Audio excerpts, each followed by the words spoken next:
خب لطفا اول چشماتو ببند. نه جدی چشماتو ببند.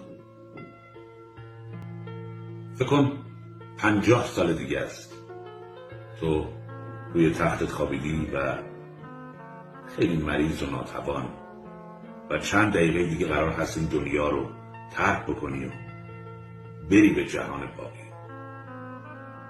قراره تو یک قبر، یک قبر تنگ خاکت بکنن. هیچ کس هم دور و برت نیست دیگه، تقریبا همه چیز تموم شده است.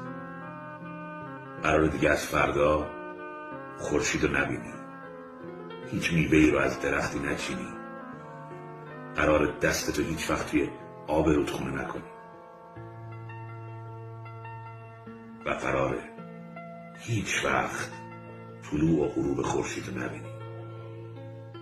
تو همین لحظه یه نوری از لای پنجره رد میشون میاد کنار تو، بهت میگه میخوام یه فرصت دیگه بهت بدم، میخوام برات گردونم به 50 سال قبل، یعنی دقیقاً به همین امروز،